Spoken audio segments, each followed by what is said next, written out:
all began in the darkest years of Britannia, after Uther Pendragon, the last great king, died. It was then that the wizard Merlin summoned the warring rulers from their petty kingdoms.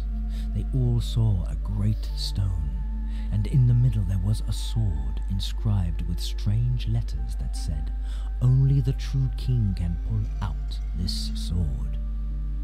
When Arthur, the son of Uther Pendragon, pulled the sword out of the stone, suddenly everything changed in Britannia. In the wilderness, monsters awoke from their sleep. The air crackled around ancient stone circles. Something terrible happened, a cataclysm that changed the land and unleashed the tide of a terrible war. The ancient race of the Sidhe returned from the realm of twilight and thorns. And then came the knights. They were like giants wearing black steel and wielding strange weapons. They were powerful and invincible warriors. They might be the only hope in this age of wonders and mayhem. So begins the tale of King Arthur and his Knights of the Round Table. Hey guys, Rexasaur here, and today we are going to play King Arthur, the role-playing wargame by Paradox. So this is like a strategy game, a bit like Total War, but by Paradox, so it's not really Total War. But it's not like a grand strategy, like I've talked before. It's turn-based, and pretty much works like you would find any Total War game with you got your army and your moves per turn and what have you. So we are starting here. We are Sir Kay, one of the knights of King Arthur's Round Table, and we are going to attack this unit here. Now I did put the I'm going to attack them. I did put the first part of this up. You got more stuff. Did put the first part of this up yesterday, but it was too dark, and it turns out that when I changed the brightness, contrast, and gamma on this, it doesn't actually change anything on here, that what I can see, but it does for you guys what I film. So this game does have a little graphical problems. So press the enter button, it tells me. So I shall. So I'm gonna skip the tutorial mission. Which is basically just a few battles, so you're going to miss your first few battles, but that's because I've already done this mission before. I sort of know how to play it already, so I'm just going to go forward, get in with the good stuff. Oh, rebels, skip tutorial, and there we go. Right, so we now have our beautiful land of Cornwall. It is ours. Ours, I tell you. It even told us here, New Province, Cornwall. Right, so there we go. So I'm going to let you hear Greetings this. to you, my lord. In Uther Pendragon's time, the two neighbours, Dorset and Dumnonia, were the two most influential provinces of the south. Now King Idris, the tyrant of Dorset, has decided that the time is right to raid the neighbouring lands. King Mark, the rightful ruler of Dumnonia, is preparing for the fight. Each of these kings wants your help, and each offers a different reward. So there we go. I'll have to cough at that one. So yeah, so because it's still a role-playing game, there are still some weird missions. As you can see by this mission scroll, we haven't unlocked everything yet. We're still in this sort of tutorial stage. And the first book, as you see, Book of Beginnings, Chapter 1, is going to be pretty much all tutorial based. But the second book, and then up to the fourth, difficulty sort of gets much harder, and you get more choices and stuff. But right now I have two choices. I either help King Mark or defeat King Mark. If I defeat King Mark, so side with the tyrant, King Idris, I will get 8,000 gold. I will also get the Sword of the Ancients, which will give you +1 magic, +1 fight, and will put me 1 towards tyrant, which will allow me to, you know, have evil units in the future. If I help King Mark, I get +1 to rightful. I also get King Mark and his soldiers who join me, which means a new hero and other newer stuff. So right now I can't actually use a lot of stuff, but we are going to walk towards this way. I haven't unlocked, at this point in the game, you don't unlock any good things at this point right here, sort of walking through how it works. So right now, the seasons, this is basically telling you each season is different, my lord, and you have to keep that in mind. The year begins in the spring. After harsh winters, you might have to be prepared to deal with the hungry commoners. While spring is the most timely season to go adventuring, summer is the best season for military campaigns. In the autumn comes the harvest, where you prepare for the coming winter, and food arrives from your provinces. Autumn is the last chance to go to battle. Winter is the bleak season, when heroes hone their skills and gold income arrives at the treasury. So what it's telling you now is basically spring is where you should go really adventuring, sort of marching to a campaign, you know. Summer when you battle. Autumn, at the end of autumn you get all your food, and at the end of winter, so when it'll be turn 5, I will get all my gold. Also, winter is when your units, they can't move, but they're in their little tents, and they level up. So if we go to a level up screen, now every single unit with L'Oreals are available to level up, and because this is a role-playing game, this is good. So Sir K, my first person, has 1 skill point for his traits and 1 for his spells. So I'm going to go Masterful Tactics, which is a very good spell, which gives you plus 20% damage and armor to all friendly units within the range of 40 meters, and you'll see when I get to the battle. I'm also going to give him +1 in magic, which is this, which means I can use more spells. And then, because as you can see these are attached, this is his bodyguard, and I am going to put his bodyguard better at fighting, says melee.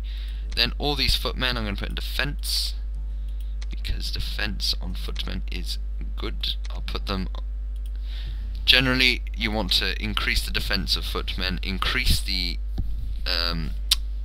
offense of spearmen and heavy footmen, and increase the archery skill of bowmen. And that's how that works. So right now you have Chronicles. The Chronicles is basically just backstory. If you ever want to, you know, read through all these things, there's a lot of crap going through. But if I were you, I'd seriously consider getting this game. It's really, really fun. And especially if you're into the whole lore of King Arthur and all, then it's really good. As you can see, King Mark has a smaller army than King Idris, but we want to remain righteous, so we shall fight King Idris, who is actually Sir. His army is held by Sir Gleice, so we can do that. We can either do an auto-resolve, but that's not fun. Oh, we can also see what he's got. His loyalty is average, which is actually very pointless to know.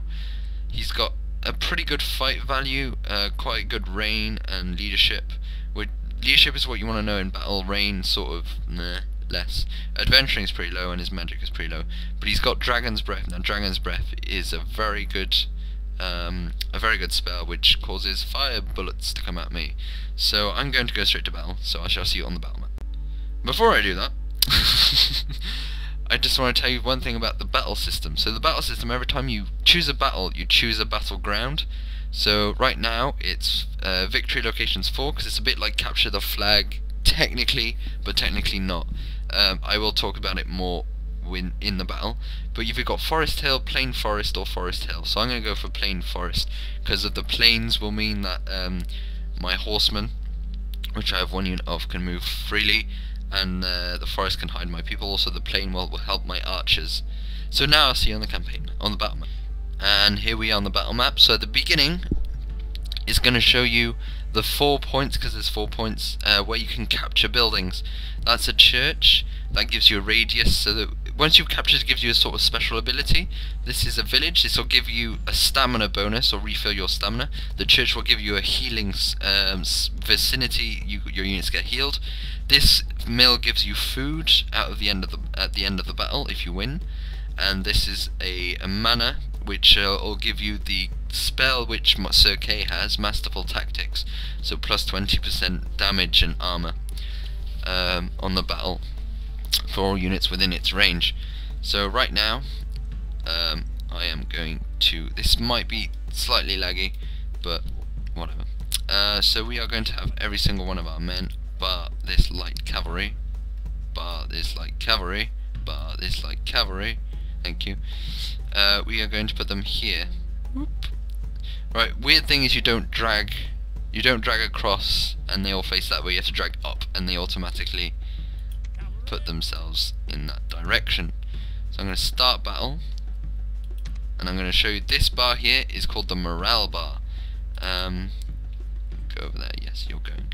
So basically the morale bar is whichever team loses all their morale is the one who loses the battle. So the best way to do that, you get morale through buildings, they also give you spell, and obviously killing units takes down morale. I'm pretty confident I'm going to win this one, not only because it's the first battle and I've got a bigger army, but also, oh, I should really run my men. How do I run my men? Bollocks. Run. Oh, I want to run them.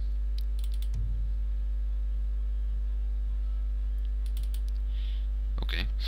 Oh, there we go, now they're running.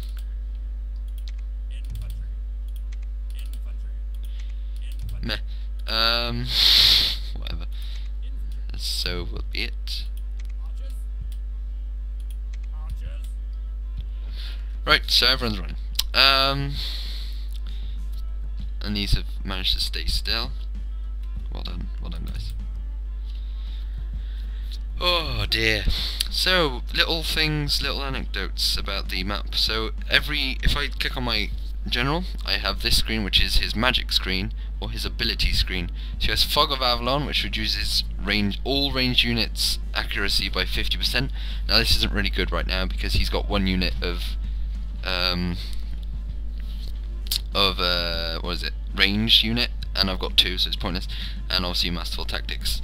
Now as you can see, if I just stay on it, it comes up. You get your effect, your mana cost, which is 60, and my mana, which if I look on him, there you go, my mana is 172.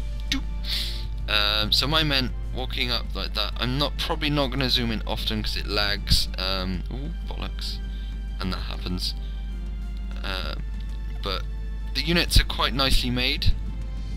I mean, they look pretty badass. It's just the controls are a bit iffy and the frame rate isn't too good. I am not, no matter what your graphics setting is, it will always be just as this laggy in combat. I don't know why, but I mean, no matter how small or big your army is, it's always this frame rate, which is pretty weird.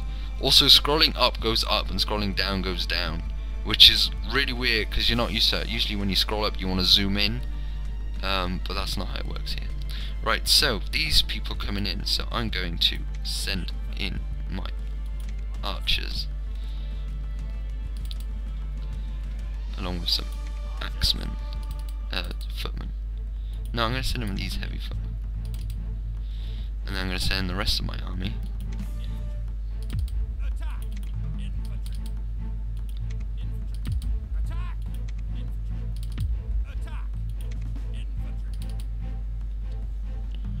I'm also missing Sir K here. There we go. You go over there.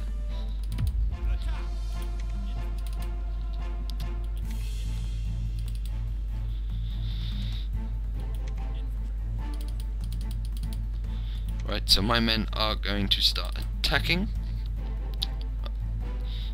My horsemen have captured that place, so we are going to advance them this way. Oh, for God's sake. This sometimes happens when you select the wrong men. There we go, now you go over here. Right, so now I'm in combat. I'm going to activate Masterful Tactics. As you can see, this little bay of shields here shows us who I'm attacking. No, my ability range, sorry. What am I on about? And so I've got this one. As you can see, the morale bar is slowly falling down. And you can see here, you've got sort of your red bar. The red bar is the content of your men, and then the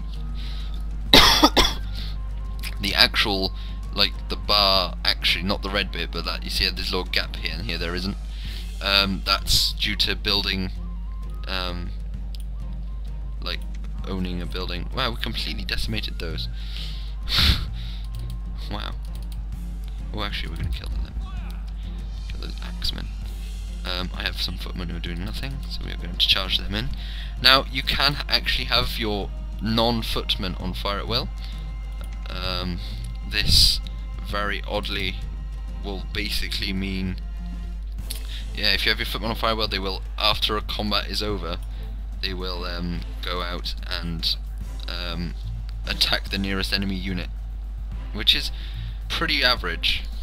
Also, if we look on the, if I highlight them, you can see number of men you have, their melee attack, their defense attack, or their defense stat, their archery skill, how much stamina they have. It's in orange and yellow. That means it's medium. I paused it by pressing space.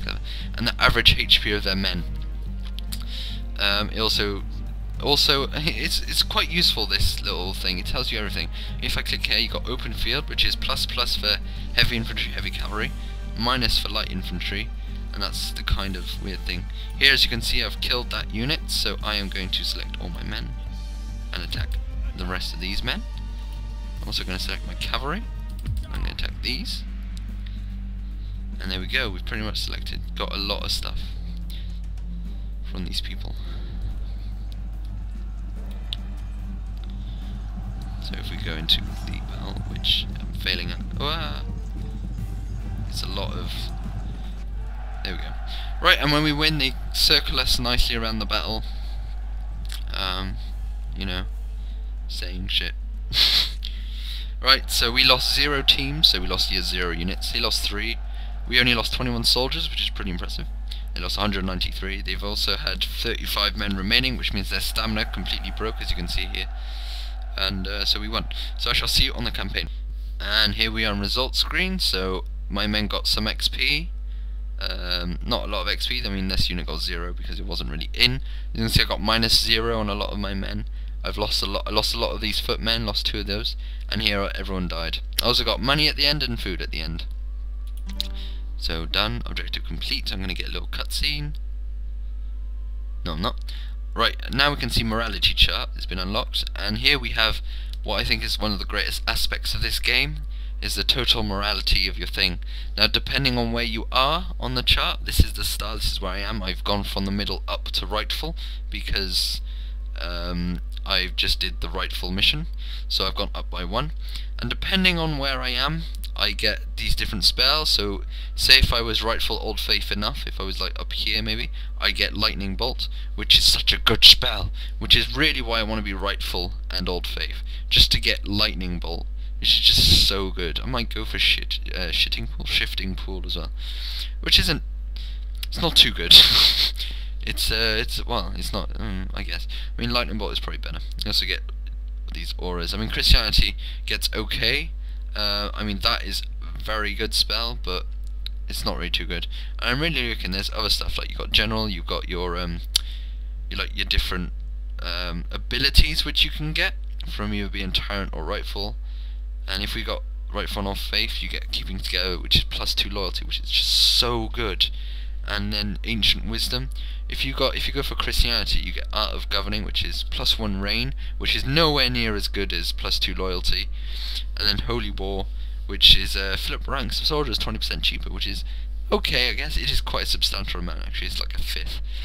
Whilst tyranny, okay, you get military in every province, and your elite troops get 10% more experience, which is averagely good. Brutality +1 fight, nah, it's not that good. So it is very good being rightful Old Faith. And then finally units, and the reason you want to go Old Faith and not Christians get Sangral Knights, yes. Melee 15, defense 15 is just amazing. But if you look at these Sealy archers, 15 archery, 15 with 40 stamina. Also, they have a special ability called Deadly Arrows, which goes through ranks. Through ranks! They're basically just walking ballistas. There's only 12 in, I think that's unit size, there might be only 12.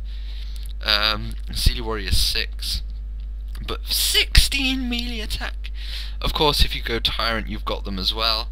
They're different though, they've got 16 archery and less defense. And these have more defense, less melee.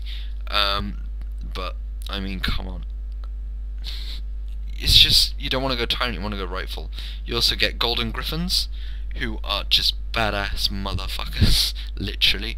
They also have the discipline trait, which is pretty good. And so that's that. Let's end turn and see what happens. And as we can see, King Mark decides, "Roar, we're going to attack you." Roar. Oh no, no they didn't. A royal recognition. King Mark used to be a proud monarch. When the tides of change swept through the island, he had his own plans to rise in power, but he had to accept that he had no chance in the new age of magic and mayhem. So he sent his heartfelt gratitude for your help, my lord, and recognized you as the new king.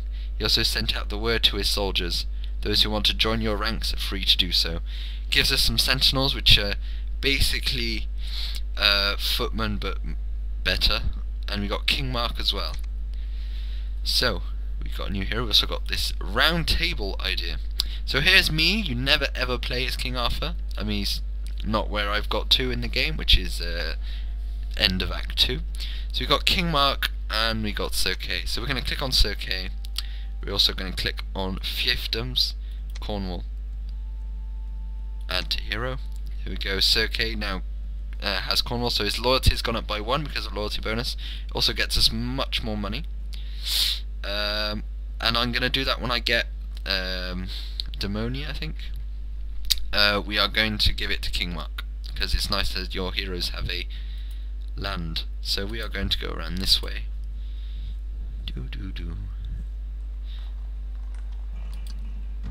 And then we're going to walk to here, to here. On my way. And we're going to walk pretty far. There we go. Got those two. Yeah. As you can see, when you walk on a place. Oh, for God's sake. On my way. When you walk on a place, it automatically gets captured, has your little flag, so I need to capture every single bit there to capture it. Now if we look at our people, if I click on Sir Kay, you can see here he's got something called a Warlord, and that's his main trait, and it usually only works on the campaign map. So right is faster movement on harder terrain types on campaign map if he is the army leader, which he is because he's the front person. And then we've got King Mark, who is champion. Now it gives an additional 15% experience points in battles. This is an amazing ability, absolutely amazing. He's also got Dragon Strike, which is basically their damage to closest opponents within a 20-meter range. It's basically just a line of fire, which does amazing amount of damage. It's also got Guardian Angel, which the first 15 attacks aimed at your hero's unit will fail immediately. This is amazing again. Not against archers though, because they usually hit you with the first 15 shots anyway. So their first shot is 15, so it doesn't really work that well. But against things like giants, which we're going to meet later, it's amazing ability, amazing. Which is why you want King Mark. So here we go, we're in the autumn, we're going to walk towards here. Get a monastery. And we're not even going to make this within the first day. Also got some chronicles, new chronicles. And the objectives have changed, we've completed that one. Yay, completed. So as you can see, you can sort of tell how many missions there will be. So right now I could, if I did that one, I would have 2 more to do. So there's 3, there's 1 there, there's 1. These are the main ones which will get you to the next level, I think. And obviously, yeah, it's just basically how it works. Enter. So now it's winter. So as you can see, our food's going to go up very, very slightly. It's going to go up. Units 1 up level. So Sir Kay has once again gone up a level. Now I'm going to put his skill up in fight. I'm also going to get what's famous leader, plus 10 stamina, no. Liege, plus 2 loyalty and plus 10 gold in the hero's province. That's not bad. Masterful strategy, plus 5% survivors among the friendly, minus 5% survivors amongst enemy, and plus 5% morale at the start battle. This, along with that, is amazing. You can also upgrade, once you've got the main one, you can upgrade it down to the next one. Usually the one with shields are passive abilities, and the one without active abilities, which you need to activate yourself. So I could either go for 30% armor, or 30 damage, or this, which is amazing, so we're going to go for that. Which also, you get Master of Defense, collecting less victory points. Ah, yes. Basically, victory points are morale, but in the other way around, in a sort of way. Master of Conquest. The enemy achieves victory against heroes owned by collecting more victory points. So basically, they need to take more time. Right, heavy footmen, we are going to upgrade their attack even more. These archers, we're going to attack, get their archery up. And there we go. So that's that. End turn. And then when I've captured this place, we will end it there, guys. Because this is quite a long episode as such. As you can see, I got my little Lego dots. Hear my words, my and you can hear his words. Lord. A new conflict is brewing in the south. It revolves around the fate of a wealthy province, Salisbury. King Idris, the tyrannical ruler of Dorset in the south, is preparing for an attack, and the rightful king of Somerset is gathering his forces to protect Salisbury from the north. Both Dorset and Somerset want you to help them in their battle for Salisbury, and they both offer long-term alliances. So there we go. So as you can see, right now, you got your alliance with Dorset. This gets you tyranny. It gets you Banner of the Lost Kings, which gives you +2 leadership, so it's not that bad. And an alliance with King Idris. It also gives you the ability to get this objective and this one. Whilst an alliance with Somerset will give you +1 to rightful. The Crown of Lost Kings, which give you +2 reign, and an alliance. But it only has one. So which one should I go for? That, my dears, is the greatness of this game. And then I'll go through that later. Basically, so first I'm going to give Demonia to him. You now have Demonia.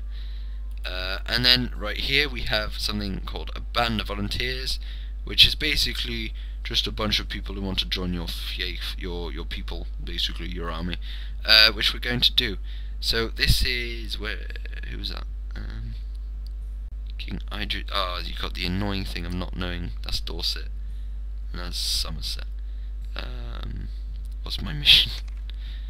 Alliance with Somerset I want, so I want to kill Dorset. And as you can see, the contesting province is indeed Salisbury. So right now there are 2 for Dorset, 1 for Dorset and 2 for Somerset. It's annoying. I don't even know what the hell's going on. So yeah, apparently right now we are Britons and we have no Christianity, because we haven't chosen anything yet.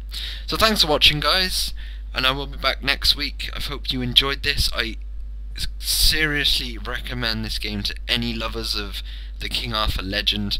It's not completely accurate, because it's still a game, but it does have everything composed about the King Arthur legend in one game. Although the accuracy is minimal, it's still pretty accurate, I guess. But it's just a lot of fun to play, and you get a lot of legends, especially later in the game. It's just a wonderful game. So thanks for watching, guys, and I shall see you next Thursday with more King Arthur, the role-playing